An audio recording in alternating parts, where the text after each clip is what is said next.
심사위원들 봤을 때 서론에는 뭐가 들어가야 되냐면 아까 얘기한 대로 우리 사회적으로나 제도적으로 뭐 국가 경제적으로 내 주제 관련해서 연구 질문을 먼저 던져요. 문제 제기. 자, 노인의 삶의 질 만족도에 대해서 뭐 분석을 한다. 그러면 이를테면 그렇겠죠. 우리나라 노인의 지금 삶의 질 수준이 OECD 빈곤율이 최악의 최하위권 그리고 사망률도 1위에요. 1위. 그런 것도 써주겠죠. 이제 지표. 객관적인 지표. 내가 우리나라의 노인의 삶의 질이 안 좋다. 내가 아무리 써본들 말하는데 뭐라고 하겠습니까? 객관적인 그런 지표들을 인용해서 누가 써는 것도 좋고 정부기관에서 공신력 있는 기관에서 발표된 자료들을 인용해서 연구 질문을 문제 제기를 하는 거죠. 자, 100세 시대가 되고 고령화 사회가 됐는데 우리나라 상대적으로 의학이 발달하고 과학기술이 발달해서 그렇게 수명은 연장되고 했을지 모르지만 삶의 질을 봤을 때 지적인 측면에서 열악하죠. 그렇다고 해서 국가적으로 사회적으로 복지나 이런 기반 시설이 전혀 안 돼 있잖아요. 선진국에 비해서. 그런 문제 제기를 해주는 거죠. 그러고 나서 그러면 자, 노인의 어떤 예를 들자면 어떤 무슨 프로그램, 정신적인 심리적인 치료 프로그램을 통해서 노인의 삶에 대해 어떤 영향을 미칠까 그렇게 본다고 치면 그 심리적인 측면, 우리가 보고자 하는 건 심리적 측면이니까 심리적 측면에서 노인의 삶의 질에 어떤 영향을 미치는지 연구가 필요한 거예요. 우리가 실제 분석할 필요가 있는 거죠. 그래서 그런 필요성을 제기해주고 관련된 연구들을 찾아보니 그런 비슷한 논문들이 무수하게 많아요. 전체적으로 2장 선행연구 검토 부분에 디테일하게 이제 그런 관련된 선행연구를 카테고라이징해서 써주겠지만 1장의 필요성에서 바로 기존 연구 그러면 관련된 연구들이 보니까 주로 어떤 한 분야의 특정에서 한다든가 그러면 그 선행연구와 비교해서 상대적으로 우리는 여기에서 조금 더 어떤 심리적인 측면을 더 깊이 있게 디벨롭시켜서 들어간다든가 아니면 변수를 더 포괄해서 다각적으로 본다든가 뭔가 선행연구와 다른 이 연구의 차별성, 의의를 부합시켜줘야 되겠죠. 그러고 나서 구체적인 목적을 서술해줘야 됩니다. 구성이. 이론적 배경 마찬가지죠. 우리 주제 관련해서 일반인이 읽었을 때 뭐 노인의 자아 존중감, 무슨 안녕감 뭐 이런 것들에 대해서 이름 뭐 자아 존중감이 뭘까 대충 알겠지만 학술적으로 개념적 정의, 학자들이 주장하는 이론이 뭐고 자아 존중감에 대한 학설이나 다각도로 그 학자들이 주장하는 그런 구성 요소랄지 분석 요소랄지 그런 것들을 써주고 관련된 또 선행 연구까지 써줘야 되는 거죠. 각 변수별로 빠짐없이 다 해설을 해줘야 되는 이론적 배경은 그렇게 하고 관련된 선행 연구 검토해주고 이 아까 말씀드린 대로 이 선행 연구 검토는 우리 연구의 컨트리뷰션을 부각시키기 위해서 하는 거기 때문에 분류를 조금 해줘야 되겠죠.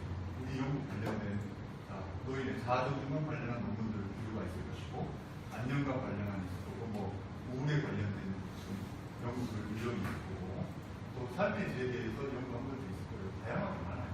그거를 카테고라이징해서 자아존중감에 관련된 연구는 주로 어떤 흐름이다 써주면 그것 대비해서 우리 연구는 거기에서 조금 더 깊이 있게 보겠다. 뭐 이런 걸 차별성을 써주는 거죠. 그 다음 3장 아까 말씀드린 대로 연구 대상은 어떻게 하고 자료 수집을 어떻게 하고 특정 부분은 뭘로 하고 그 다음에 분석 툴은 어떤 회계 분석을 할 건지 구조망 분석을 할 건지 아니면 다른 분석 툴을 쓸 건지 그래서 변수는 어떻게 설정하고 가설이 또 나와야겠죠. 가설은 어떻게 설정하고 그래서 전체적인 연구 분석들을 도식화해서 한눈에 볼 수 있도록 이해도 이제 해줘야겠죠. 그러면 분석하면 이제 결과는 또 결과표 제시해서 해석해주는 그런 포맷이 있습니다. 그래서 써주는 거예요. 결론은 결과 요약 써주고 가장 중요한 건 정책적 시사점, 이론적 함의 그런 것들을 써줘야 됩니다. 그리고 우리 연구가 아까 모든 변수를 다 종합해서 우리가 현실적으로 볼 수 없어요. 그런 일반화의 우리를 범할 수 있기 때문에 그런 한계점도 써주고 우리 연구에서 조금 부족한 부분을 어떻게 해서 한국 후속 연구 어떻게 하겠다 이런 거 제시해주는 부분은 끝납니다. 전반적인 체계가 됐습니다. 그래서 제가 말씀드린 대로 우리는 이런 식으로 항상 주제를 잡으면 교수님한테 찾아뵐 때 아까 가서 말로 주저리 설명해봐야 필요 없습니다. 교수님들이 봤을 때는 선행연구 논문 보고 그냥 제목만 대고 수준밖에 안 돼요. 논문에 대한 이해도 없이 와서 주제를 얘기해본들 교수님들이 관심 있는 분야나 자신 있는 분야는 은근슬쩍 바꿔버리죠. 되게 거의 90% 이상 정리를 항상 해갖고 와요. 주제를 잡고 이 포맷에 의해서 항상 스팀을 잡아가지고 만들어요. 아까 연구 배경 및 목적을 쓰는데 기본적인 키워드는 맞습니다. 제가 실제로 이분 지도에서 통과된 분인데 메르스 작년에 엄청난 사회적인 이슈가 있었죠. 그래서 이걸 했을 때 제가 정책학을 전공해서 행정학을 했기 때문에 정책학적으로 접근한 거예요. 그래서 그 메르스 사태가 일어났을 때 보건당국에서 뭐 뒷북도 치지도 못하고 우왕좌왕하고 쉽게 얘기해서 뭐 사람들이 막 전염되고 관리도 안 되고 뭐 병원에서 어디 병원 저기 병원 난리가 났잖아요. 그거에 대해서 이제 말이 아주죠. 정책 결정 과정, 문제 설정 과정을 분석하겠다. 그래서 향후 정책 그 패러다임을 설정하는 데 있어서 보건관리 정책 패러다임 방향 설정하는 데 있어서 우리가 우리 분석 자료가 기초 자료로서 정책적 시사점 제공하는 데 목적이 있다. 이렇게 돼 있지만 실제로는 비꼬는 퍼지는 거죠.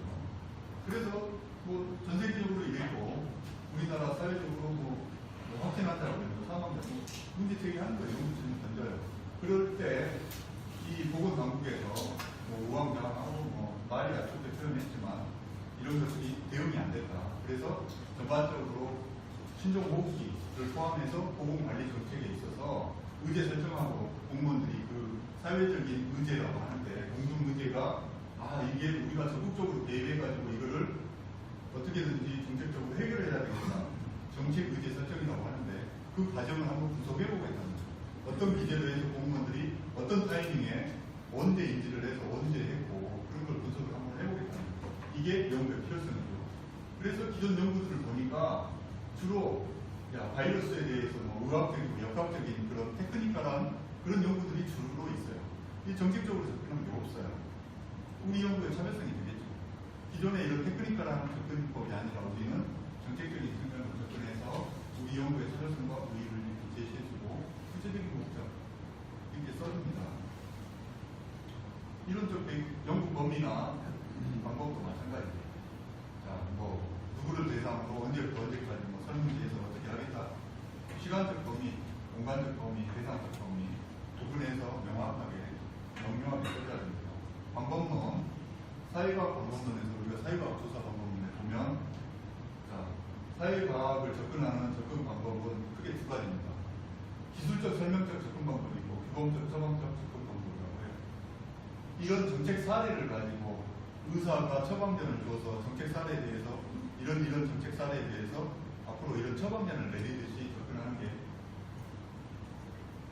규범적 처방적 접근법이라고 하고 우리가 그 사회에 일어나는 현상, 인과관계 이런 것들을 변수들을 설정해가지고 각각 현상에 대해서 서로 어떤 상관성과 어떤 인과성이 원인 결과관계가 있는지를 분석하는 기남적인 접근 방법이 기술적 설명적 접근 방법이라고 해요. 그래서 그런 방법론에 의해서 우리는 이렇게 해서 연구 방법론 그리고 크게 보면 이론적 고찰과 실증 분석 크게 두 가지의 논문은 이론적 고찰은 1장, 2장 이론적 고찰이겠죠.